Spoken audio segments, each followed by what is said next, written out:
निर्भया कहो या दामिनी या कोई और नाम दे दो, या हूँ तो मैं एक छोटी सी आम ही लड़की जिसके घर से बाहर जाने पर उसकी माँ को चिंता होती है कि क्या उसकी बेटी घर सुरक्षित लौट पाएगी।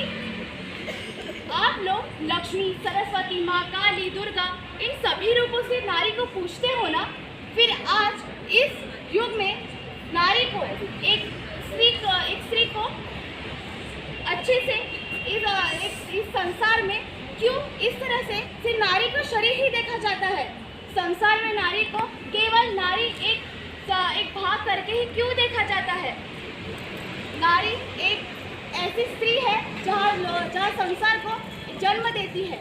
इस पूरे संसार में नारी ही इस संसार को जन्म देती है, या फिर इस संसार में नारी को कोख में ही मारा जाता है। ऐसा क्यों है? क्यों है ऐसा?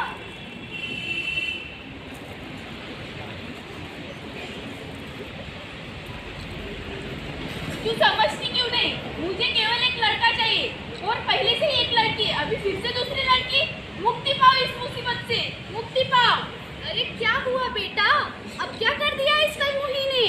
फिर से बेटी माँ, फिर से बेटी। हे भगवान, अब क्या करे इस कलमुही का? कहीं फेंक देते या फिर भैरव बाबा को बलि चढ़ा देते। नहीं नहीं, मैं नहीं दूंगी अपना बच्चा। नहीं नहीं, मैं नहीं दूंगी। मेरी मदद करो, मुझे कोई बचाओ, मेरे बच्चे बचाओ, मेरी बेटी, मेरी बेटी, मेरी बेटी। बेटियों को मारते, बेटियां न पालते, बेटियों के जीते जी कलंक उनको मानते।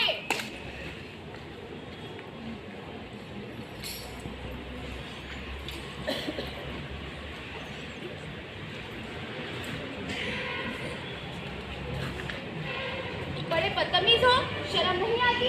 कब से घूरे जा रहे हो? क्या करें मैडम, शर्म तो बहुत आती है, चली जाती है। कभी तुम लोगों ने लड़की नहीं देखी? बड़े बदतमीज हो। अरे मैडम, देखने का टैक्स थोड़ी लगता है।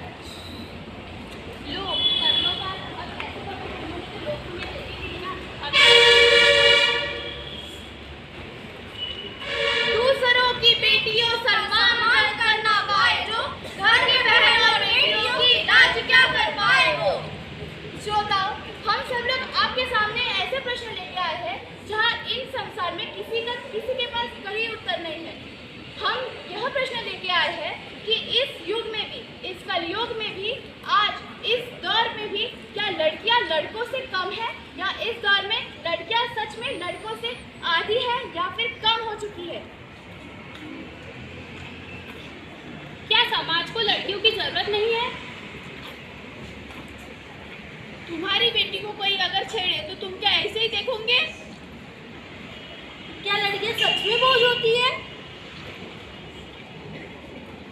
क्यों समाज लड़कियों को बहुत समझता है? क्या तुम्हारी माँ कभी बेटी नहीं थी? क्या आज भी लड़कियां समाज में सुरक्षित नहीं है? क्यों? यदि बेटियां ना होती तो यह सृष्टि होती? प्रिय श्रोताओं, इन सभी प्रश्नों के उत्तर ना ही किसी के पास है, ना आज तक हमें कहीं मिला है। अब हमें आप बताइए कि इन सभी प्रश्नों का उत्तर की शुरुआत किसने की, और अभी वह अंत कौन करेगा? बताइए, सोचिए।